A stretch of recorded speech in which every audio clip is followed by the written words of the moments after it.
வணக்கம் ஃப்ரெண்ட்ஸ். இன்றைக்கி நம்ம செல்லக்குட்டிக்கு பிறந்த நாள். அவருக்கு ஒரு கேக்கு வாங்கலான்னு கேக் கடைக்கு வந்தோம். கேக்கு வாங்கி வச்சுட்டு நீங்கள் வாழ்த்து சொல்லுங்கள், நீங்கள் ஆசீர்வாதம் பண்ணுங்க. பிள்ளைக்கு உங்களோட பிளெஸ்ஸிங் நினைக்கு கிடைக்கட்டும். பக்கத்தில் முருகர் இருந்தார். முருகர் ஒரு பிளெஸ்ஸிங் பண்ணார், சந்தோஷமாக இருந்தது. அப்புறம் நேராக கோயிலுக்கு போயிட்டு அங்கே போயிட்டு பக்கத்து ஊரில் அழகர் கோயில் தென்னம்பாக்கம், இந்த கோயிலுக்கு கேள்விப்பட்டிருப்பீங்க, நல்ல சிறப்பு மிக்க கோயில். அவருக்கு ஒரு விஷ் பண்ணிவிட்டு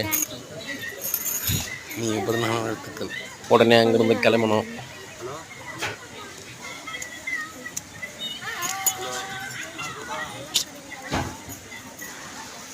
வணக்கம் ஃப்ரெண்ட்ஸ்.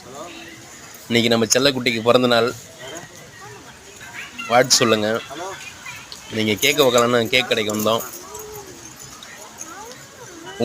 நீங்களும் ஆசீர்வாதம் பண்ணுங்கள்,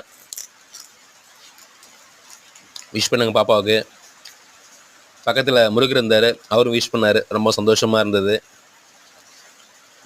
இப்போ கோயிலுக்கு போனோம். கோயிலுக்கு போயிட்டு சாமியோட தரிசனம் சிறப்பாக இருந்தது. தென்னம்பாக்கம் அழகர் கோயில்னு சொல்லுவாங்க. இந்த கோயில் மிக சிறந்த கோயில். இதோட வரலாறுலாம் நான் ஒரு வீடியோ எடுத்து போடுறேன். பாப்பாவுக்கு அப்படியே வாழ்த்து சொல்லிவிட்டு, பெரிய பாப்பா அவர் சின்னவர். கோயிலில் பார்த்தீங்கன்னா கூட்டம்லாம் கம்மியாக தான். நாங்கள் லேட்டாக போனோம் அன்றைக்கி. பக்கத்தில் அந்த யானை குதிரைலாம் இருந்தது. அதெல்லாம் வேண்டிக்கு இது பண்ணுறோம், வேண்டின்னு வைக்கிறது கோயில். அது கடைங்களாம் நிறைய கூட்டம்லாம் இல்லை, கம்மி தான்.